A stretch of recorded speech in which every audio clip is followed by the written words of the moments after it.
Good morning, students. Previous class, we have discussed what are the limitations of financial accounting, what are the scope of cost accounting, and the scope of cost accounting are what are the three scope: cost ascertainment, cost control, cost reduction, and what is the cost accounting system. Already हम लोग पढ़ चुके हैं cost accounting system क्या था. It is not a ready-made system. Financial accounting क्या था? Ready-made system. मतलब हमको सब चीज करना पड़ेगा. क्या क्या था वो पांच चीज? First one is profit and loss account, balance sheet, cash flow statement, notes to account, last one is change in statement of change in equity assets. समझ में आया? ये पांचों का पांचों मुझे प्रिपेयर करना पड़ेगा. तुम बोलोगे सर ये मुझे कन्वीनियंट है, मैं कर देता हूँ और एक छोड़ देता हूँ. भाई नहीं होगा. Financial accounting system is an readymade system. सबके लिए सेम होता है. कोई एक करे दूसरा छोड़ दे ये नहीं हो सकता. Is that clear? But in case of cost accounting, it is not a ready-made system. You have to maintain as per your requirement, as per your budget, as per your nature of business, as per your convenient, all these things. समझ में आ रहा है? आज का class बहुत important है. हम लोग क्या पढ़ेंगे आज? Methods of costing. मैंने थोड़े प्रीवियस क्लास में बताया था हमारा जो स्कोप होता है तीन चीज का. First one is cost ascertainment, cost control, third one is cost reduction. मैंने बोला था जब कॉस्ट एसेटमेंट करना पड़ेगा तभी मुझे क्या पढ़ना पड़ेगा? तभी मुझे मेरा मेथड्स ऑफ कॉस्टिंग करना पड़ेगा.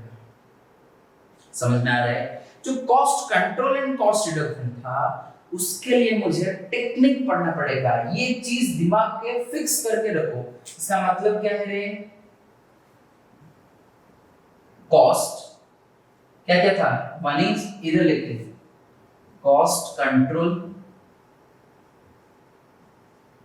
Cost reduction.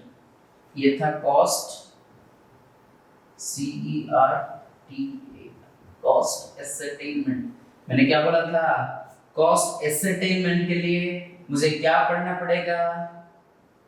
Methods of costing. Cost and control, cost reduction के लिए मुझे क्या करना पड़ेगा? कॉस्ट और कॉस्टिंग टेक्निक्स. समझ में आ रहा है इतना? Okay, then now we will start. मुझे पता चल रहा है ना मेथड्स ऑफ कॉस्टिंग हम लोग क्यों पढ़ेंगे? कॉस्ट एसेटमेंट के लिए methods of costing, cost control and cost को रिडक्शन करने के लिए क्या पढ़ना पड़ेगा? टेक्निक्स ऑफ कॉस्टिंग पढ़ना पड़ेगा. इतना याद रखो. ये क्लास बहुत इंपॉर्टेंट होने वाला है. क्या पढ़ते हैं? First one is cost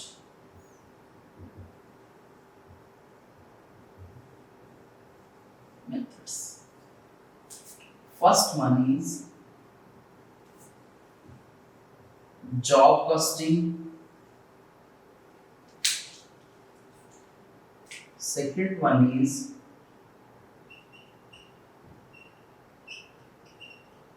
wage costing. Third one is job wage. Unit costing. Point number 4 is contract costing. Point number 5 is process costing. Point number 6 is service costing. Point number 7 is multiple cost. Okay, अभी देखते हैं job costing हम कहाँ use करेंगे. मैं फिर से बोल रहा हूँ कॉस्टिंग मेथड का मोटो क्या था? To cost ascertainment. जब कॉस्ट एसेटमेंट पढ़ेंगे तभी दो चीज हमको पढ़ना पड़ेगा. One is cost centre, second one is cost unit. मैं थोड़ा रिलेट करके चलता हूँ तभी पढ़ने को मजा आएगा. अगर ये cost centre and cost unit में पहले पढ़ा गया था तो इतना मजा नहीं आता. कॉस्ट सेंटर कॉस्ट यूनिट क्यों आया अब भी पढ़ेंगे. जॉब कॉस्टिंग का मतलब क्या होता है? व्हेन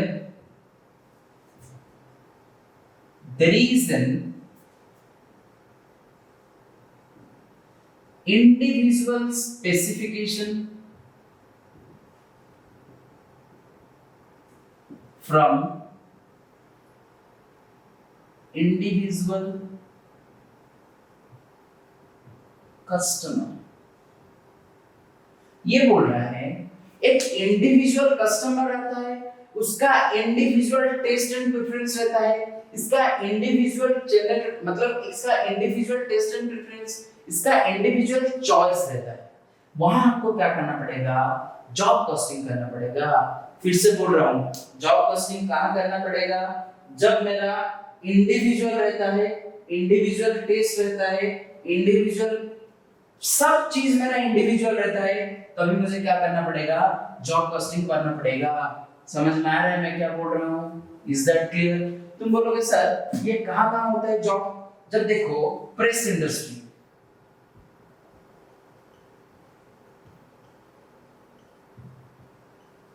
प्रेस इंडस्ट्री मतलब क्या? जब प्रिंटिंग, हम इसको प्रेस को क्या बोलते हैं रे अलग नाम से? Printing industry. प्रिंटिंग इंडस्ट्री में अगर सोच लो मैं मेरा बर्थडे के लिए कार्ड प्रिंट करवाने जाता हूं, मैं जैसे करूंगा और एक स्टूडेंट वैसे नहीं कर रहा है, क्योंकि मेरा ऑर्डर उसका ऑर्डर एकदम डिफरेंस है। समझ में आ रहा है? इसीलिए प्रिंटिंग इंडस्ट्री कहां आएगा? जॉब कॉस्टिंग में। मतलब एक क्या बोल रहा है? Taste and preference different. समझ में आ रहा है? when different taste and preference from each and every individual customer, then we have to apply job costing। समझ में आ रहा है? clear? next one I will go for wage costing। सोच लो when there is a some individual demand, there is some individual same demand from a number of people, जिसको हम क्या बोलते हैं? Medicine industry. सोच लो मैं भी अगर मेरा प्रॉब्लम है, मेरा हेल्थ का इशू हुआ है, मेरा सर दर्द कर रहा है, तो मैं जाके जो मेडिसिन मांगूंगा, मेरा दोस्त का सर दर्द कर रहा है वो भी वो मेडिसिन मांगेगा, उसका कोई फादर का सर दर्द कर रहा है वो भी वो मेडिसिन मांगेगा। मतलब मेरा डिमांड जो है, इसका डिमांड ये है, उसके फादर का भी डिमांड वही है। बट जब उसका सर दर्द छोड़ के उसका पेट दर्द होगा, वही मेडिसिन नहीं खाना चाहिए, अलग हो जाएगा। मतलब हम तीनों का एक ही बेच में आ गए, हम तीनों का डिमांड एक टाइप का हो गया। जब पेट दर्द करेगा और किसी का पेट दर्द करे, वो और एक पेज में आ जाएगा। समझ में आ रहा है मैं क्या बोल रहा हूं? मतलब when there is an individual demand and a group of people is having individual demand of same things, मतलब एक एक इंडिविजुअल डिमांड, मेरा भी सर दर्द कर रहा है, मेरा दोस्त का भी सर दर्द कर रहा है, उसके पापा का भी सर दर्द कर रहा है, तो हम तीनों एक ही बेस में आ गए। मेरा डिमांड जो है, मेरा दोस्त का डिमांड वो है, उसके पापा का भी डिमांड वही है, तो हम तीनों के लिए एक ही चीज परचेज मतलब मैन्युफैक्चरिंग करना पड़ेगा। बट मेरा जो और एक दोस्त है, उसका पेट दर्द कर रहा है और उसका और पापा का पेट दर्द कर रहा है, वो दोनों और एक बेच में आ जाएंगे। समझ में आ रहा है? So batch costing means when there is some individuals having same demand from a number of people. मेरा भी जो डिमांड है वो डिमांड है उसका, वो डिमांड उसका है।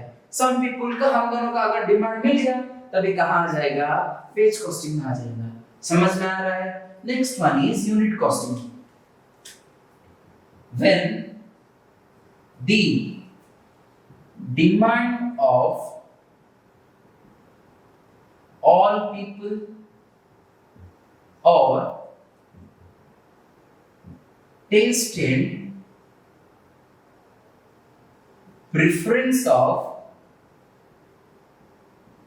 all peoples are same। जब इंडिविजुअल लोगों का और सब इंडिविजुअल का टेस्ट एंड प्रेफरेंस मतलब एक ही होता है, तब भी हमको क्या करना पड़ेगा? यूनिट कॉस्टिंग फॉलो करना पड़ेगा। जैसे मैं एग्जांपल के तरह लेता हूं सीमेंट इंडस्ट्री। मतलब मैं जब सीमेंट परचेज करने के लिए जाता हूँ, मेरा मेन मोटो होता है कि मैं घर बनाऊं, और कोई सीमेंट बना, मतलब मेरा कंस्ट्रक्शन बिजनेस मेन मोटो होता है। मैं भी सीमेंट परचेज करूं, मेरा बिजनेस का मोटो वही है। वो परचेज कर रहा है, उसका भी वही है। जो थर्ड पार्टी कर रहा है, उसका भी वही है। इसीलिए टेस्ट एंड प्रेफरेंस जब सेम रहता है, इसको लोग को हम क्या बोलते हैं?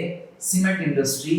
समझ में आ रहा है? Unit costing, when there is a demand of all people, a taste and preference of all people are same। जब सबका टेस्ट एंड प्रेफरेंस सेम रहेगा, तब भी हम क्या बोलते हैं इसको? Unit costing. समझ में आ रहा है? Next one is our contract costing. It is a like job costing, that is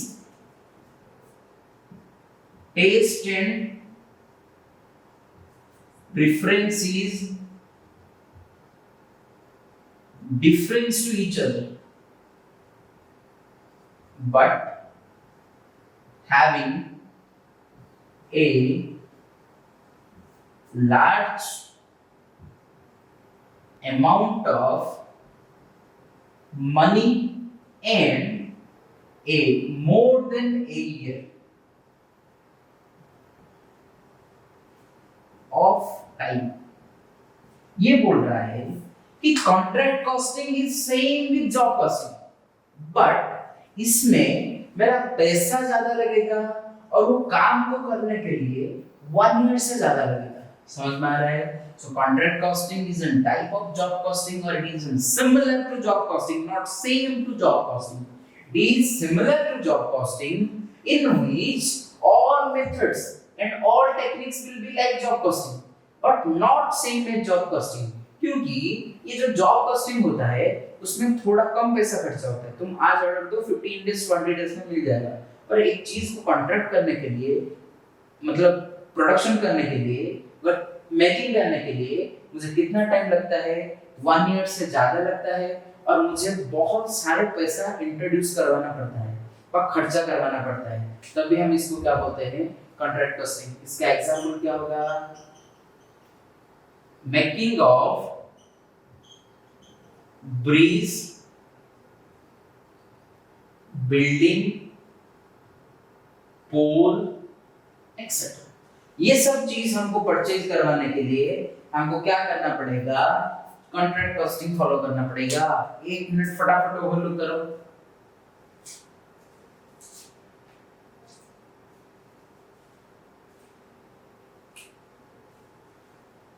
okay, ये जो यूनिट कॉस्टिंग है ना, हम इसको सिंगल कॉस्टिंग भी बोल सकते हैं, कुछ प्रॉब्लम नहीं है, और आउटपुट कॉस्टिंग भी बोल सकते हैं। दोनों का नाम एक ही। यूनिट कॉस्टिंग का मतलब जो होता है, सिंगल कॉस्टिंग का मतलब वही होता है, आउटपुट कॉस्टिंग का मतलब सेम होता है। चार तीनों का वैल्यू सेम होता है, तीनों का मीनिंग सेम होता है। Next one, process. When the final product is go through more than one process, is more than one process, then it is known as process costing। मतलब ये बोल रहा है कि हमारा जब प्रोडक्ट मोर देन वन प्रोसेस में जाता है, तभी हमको क्या करना पड़ेगा? प्रोसेस कॉस्टिंग फॉलो करना पड़ेगा। जैसे मैं बोल दूं medicine, chemical, manufacturing of chemical industry में क्या होता है? फिर थोड़ा सा कुछ मुझे क्या करना पड़ेगा? सोच लो, मुझे हाइड्रोजन H2SO पर, किंग ऑफ एसिड जिसको सल्फ्यूरिक एसिड बोलते हैं, उसको बनाना पड़ेगा।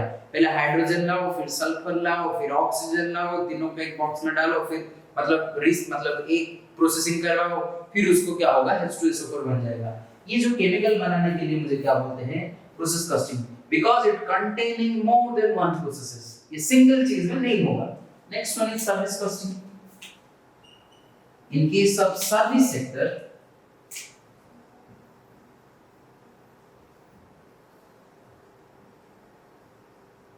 we have to apply service costing। समझ में आ रहा है? Okay, next one is हमको क्या करना पड़ेगा सर्विस कॉस्टिंग में ट्रांसपोर्टेशन एंड डॉक्टर स्कूल, ये सब में हमको क्या करना पड़ेगा सर्विस कॉस्टिंग फॉलो करना पड़ेगा। Last one is multiple costing. ये सब चीज में when more than one costing is applied, when more than one method is applied, then मुझे क्या करना पड़ेगा मल्टीपल कॉस्टिंग अप्लाई करना पड़ेगा। वही केमिकल, सीमेंट, क्योंकि सीमेंट में देखो बेस कॉस्ट यूनिट कॉस्टिंग में आएगा, फिर प्रोसेस कॉस्टिंग में आएगा। ये जब सब चीज आ गया तभी क्या बोलते हैं हम मल्टीपल कॉस्टिंग। फटाफट 1 मिनट ओवरलुक करो, फिर से हम लोग डिस्कशन करते हैं ये पांचों को। ओके, अब हम क्या देखते हैं, मैंने दो चीज बोला था आपको, इतना तो समझ में आ गया होगा आपको।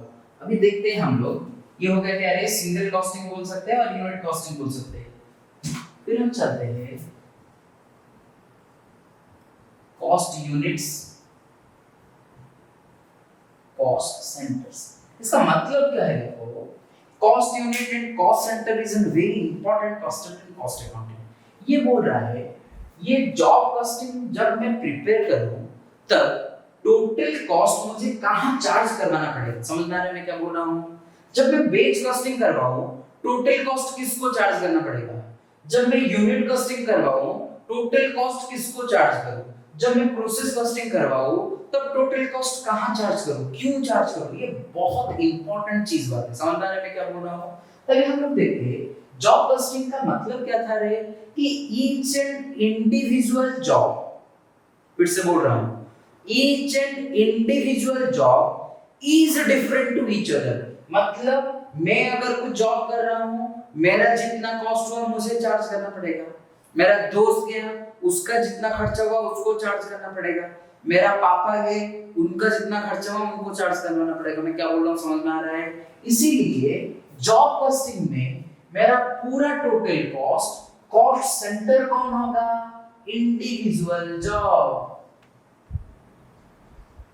फिर से बोल रहा हूं, इन case of job costing the total cost centre is individual job. मतलब ए का जॉब इंडिविजुअल को चार्ज करवाना पड़ेगा, ए का कॉस्ट ए को देना पड़ेगा, बी का कॉस्ट बी को देना पड़ेगा, सी का कॉस्ट सी को देना पड़ेगा, डी का कॉस्ट डी को देना पड़ेगा। समझ में आ रहा है मैं क्या बोल रहा हूं? क्लियर? समझ में आ रहा है? But in case of job industry the total cost is charge to A, charge to B, charge to C individually. Clear? In case of batch costing, मैंने क्या बोला था?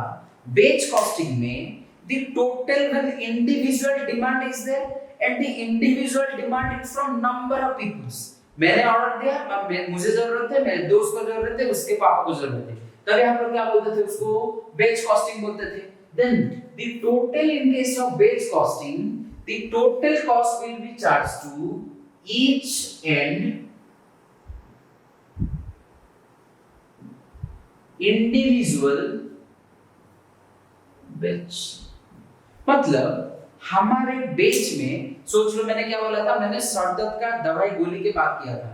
टोटल सर दर्द हमारा 500 का डिमांड था, 500 स्ट्रिप का डिमांड था।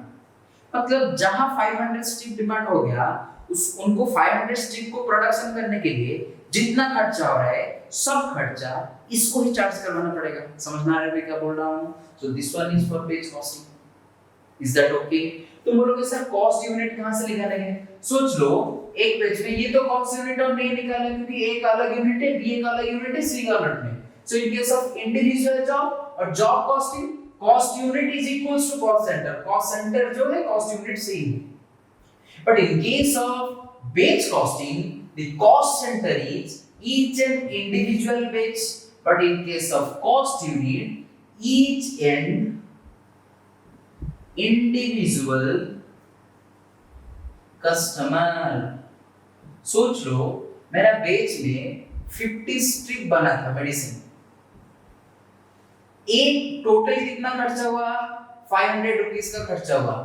तो एक जब एक इंडिविजुअल स्ट्रिप होगा उस स्ट्रिप का कॉस्ट कितना होगा? 500। Divided by 50 equals to 10। इसीलिए क्या बोल रहा है, इन केस ऑफ कांस्टेंट और इन case of base costing the cost centre is total each and individual. जब मतलब टोटल कॉस्ट सेंटर कहां आ गया 500, कॉस्ट यूनिट कितना आ गया 10 rupees. Total cost in A base divided by number of unit in A base. समझ में आया? इसका फॉर्मूला क्या था, total base cost divided by number of unit in that batch। Clear? समझ में आ रहा है? फिर मैं कहां चलता हूं, यूनिट कॉस्टिंग में चलता हूं। इतना समझ में आ गया ना? यूनिट कॉस्टिंग का मतलब क्या होता है रे, each and every all people have equal and same type of demand and all the products are same to each other। ये प्रोडक्ट का आउटपुट जो है इसका भी आउटपुट सेम है, इसको हम क्या बोलते हैं, यूनिट कॉस्टिंग। इधर क्या होगा cost centre, total cost to the specific cost centre. मतलब सोचो मैंने जब प्रोडक्शन किया तभी 100 यूनिट का सीमेंट पॉकेट प्रोडक्शन किया था। 100 यूनिट का प्रोडक्शन का टोटल प्राइस था 10,000। तो टोटल 10,000 क्या करना पड़ेगा, वो फैक्ट्री को पूरा चार्ज करना पड़ेगा, क्योंकि वो पूरा फैक्ट्री ही है कॉस्ट सेंटर। समझ में आ रहा है? क्योंकि उसमें तो एक ही टाइप का प्रोडक्ट निकलता है, जितना प्रोडक्ट निकालेगा सब प्रोडक्ट इक्वल्स टू सेम है। इसीलिए जो पूरा कॉस्ट है स्पेसिफिक फैक्ट्री को चार्ज कर दो, क्योंकि वो फैक्ट्री से और कुछ नहीं निकलता है, टोटली सीमेंट ही सीमेंट निकलता है। समझ में आ रहा है? जब मुझे इंडिविजुअल कॉस्ट सेंटर क्या हो गया, पूरा फैक्ट्री, कॉस्ट यूनिट क्या होगा, टोटल 10,000 डिवाइडेड बाय कितना यूनिट प्रोडक्शन हो रहा है 100। तो मैंने क्या किया, 100 is my cost unit. Cost centre मतलब क्या, टोटल कॉस्ट आपको कितना चार्ज करना है, कॉस्ट यूनिट मतलब क्या, पर यूनिट मुझे कितना चाहिए। समझ में आ रहा है? Next one is contract costing. Contract costing बहुत इंपॉर्टेंट चीज है। देखो क्या बोलता हूं कॉन्ट्रैक्ट कॉस्टिंग में, ये आप थोड़ा नोट कर लेना, मैं ये सब चीज नोट में प्रोवाइड कर दूंगा। कॉन्ट्रैक्ट कॉस्टिंग में क्या था, कॉन्ट्रैक्ट कॉस्टिंग बोल रहा हूं cost centre.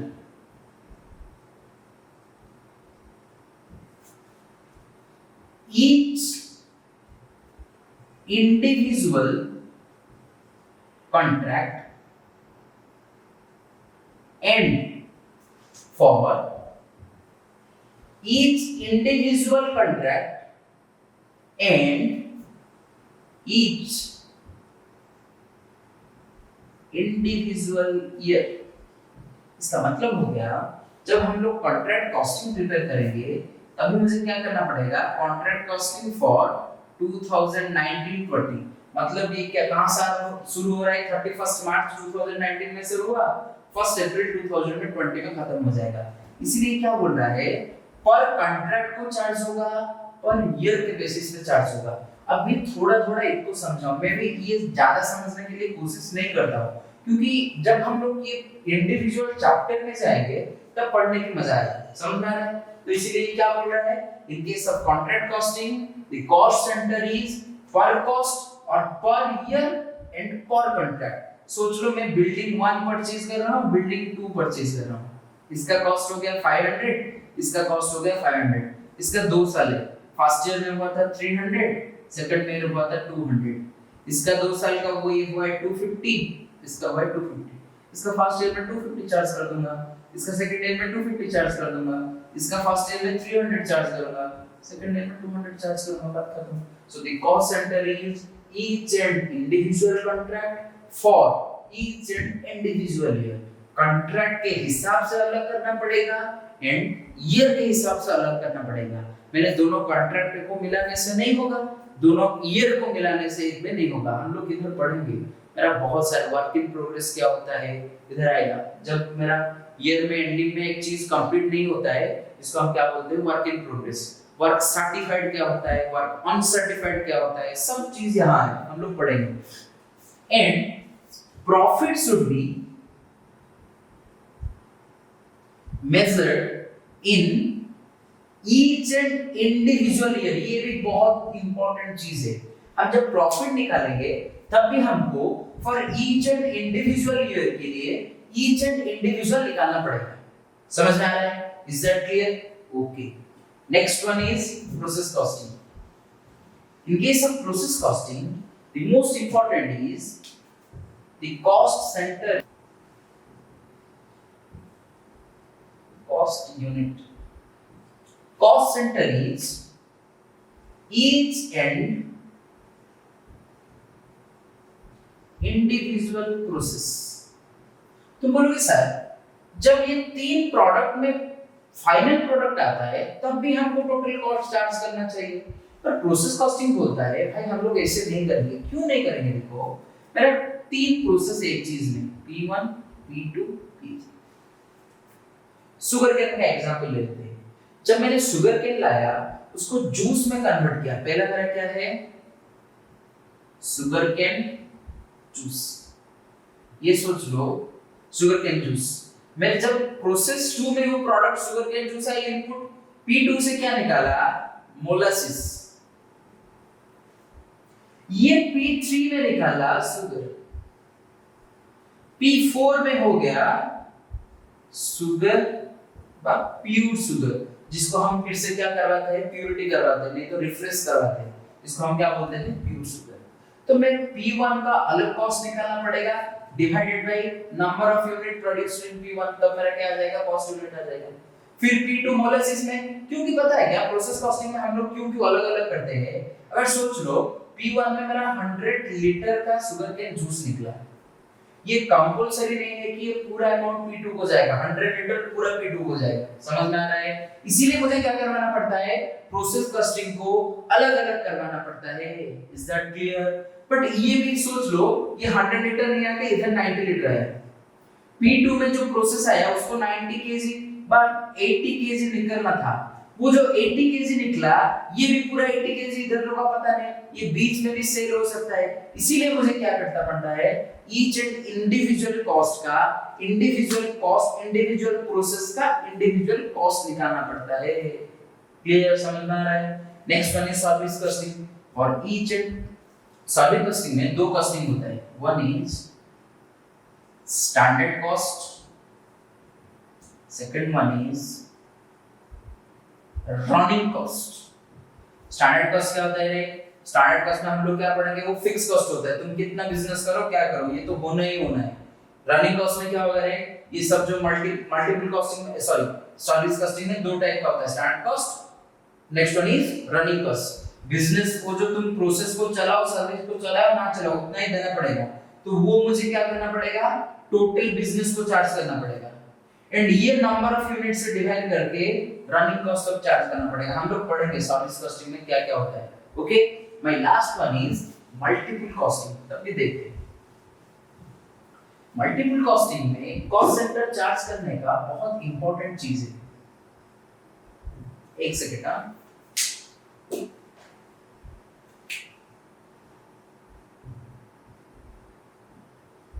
Cost centre charge करने का बहुत इंपॉर्टेंट चीज है, क्योंकि देखो मल्टीपल कॉस्टिंग में when spare parts is there तभी मुझे क्या करना पड़ेगा?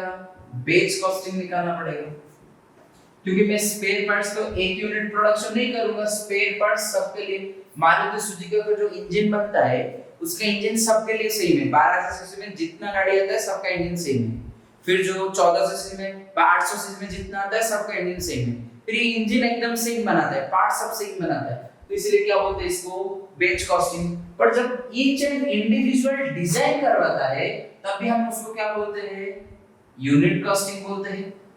तो इधर one type of cost centre होगा, इधर one type of cost centre होगा, मतलब when combination of more than one thing will be done, then it is known as each and individual cost center will be charged. In case of spare parts, it is charged batch costing.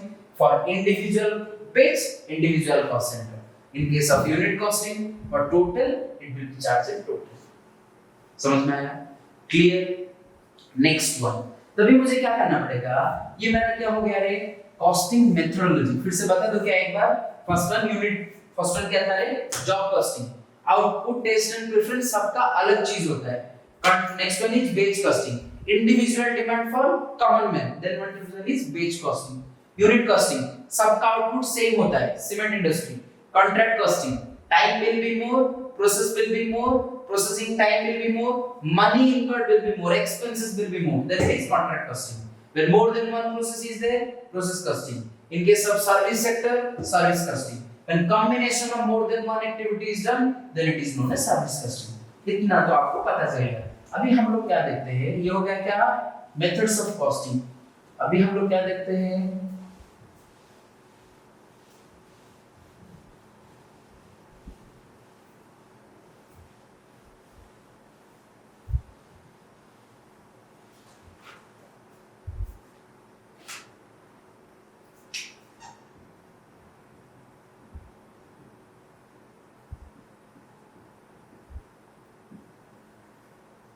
Techniques of costing. मैंने क्या बोला था, technique दो चीज के लिए होता है। First one is cost control, next one is cost reduction. देखो, जो टेक्निक होता है जनरली बहुत टाइप का टेक्निक होता है, but normal in business we have to follow two types of technique. One is for cost control, standard costing, for cost reduction, marginal costing। इसके बाद भी बहुत सारे टेक्निक होता है, पर जनरली हम लोग उसको यूज नहीं करते। जैसे हम क्या बोल सकते हैं, वन हो गया कॉस्ट कंट्रोल, बस सोच लो, एक हो गया स्टैंडर्ड कॉस्टिंग, सेकंड हो गया मार्जिनल कॉस्टिंग, थर्ड हो गया हिस्टोरिकल कॉस्टिंग, नेक्स्ट हो गया marginal costing, absorption costing.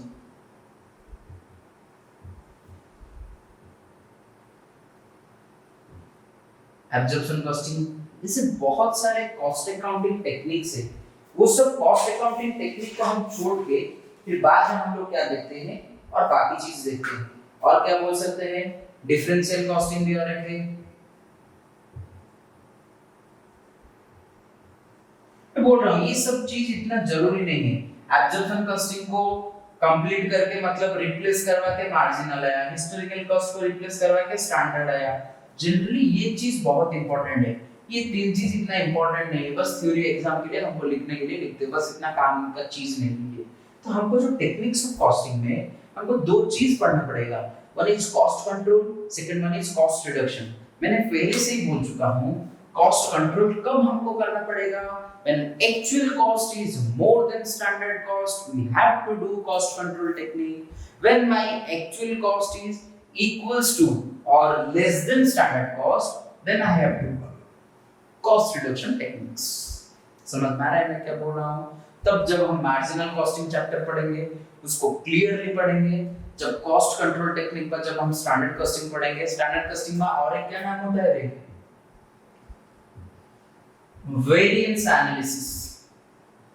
Variance मतलब डिफरेंस, किस दोनों के बीच डिफरेंस निकालना पड़ेगा, स्टैंडर्ड एंड एक्चुअल। समझ में आ रहा है? जब हम स्टैंडर्ड कॉस्टिंग चैप्टर पढ़ेंगे तब ये चीज सब क्लियरली पढ़ेंगे।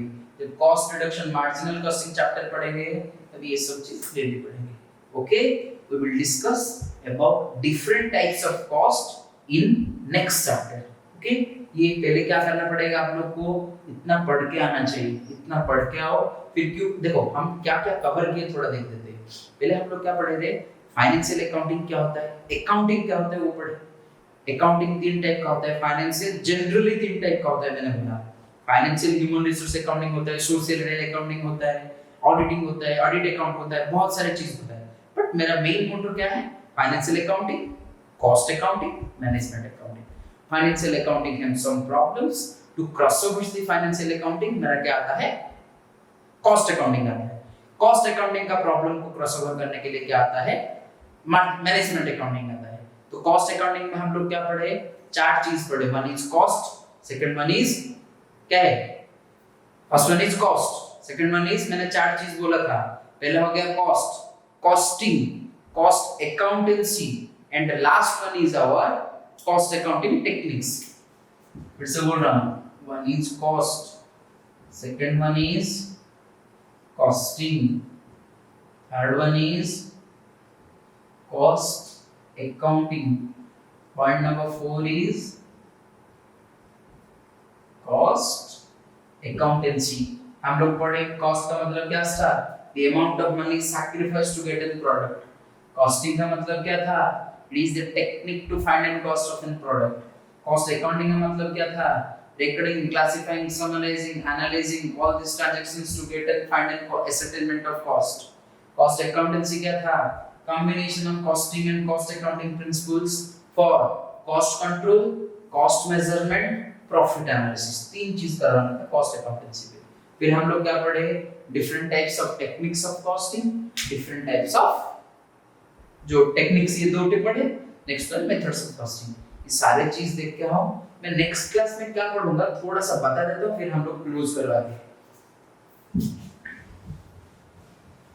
The next class is probably purely on types of cost, क्योंकि बहुत सारे टाइप्स ऑफ कॉस्ट हैं, जनरली 10 टाइप्स ऑफ कॉस्ट है। हम लोग तो कॉस्ट में बस पढ़ लिए कि कॉस्ट का मतलब क्या होता है, the amount of money sacrificed to get a product। अभी नेक्स्ट क्लास में हम लोग क्या पढ़ेंगे, टाइप्स ऑफ कॉस्ट। कॉस्ट कितना टाइप का होता है, पहले हम लोग जैसे देखेंगे कि कॉस्ट का मतलब पहले क्या हो गया, फर्स्ट हो गया जैसे इंडिविजुअल एलिमेंट के हिसाब से कितना होता है, वेरिएबिलिटी के हिसाब से क्या क्या होता है, फिर मैनेजरियल डिसीजन लेने के लिए क्या क्या होता है। इसे हमारा 10 बेसिस है, वो 10 बेसिस में क्या क्या टाइप का टाइप कॉस्ट आएगा, ये सब हम लोग क्या करेंगे नेक्स्ट क्लास में डिस्कशन करेंगे। Thank you very much.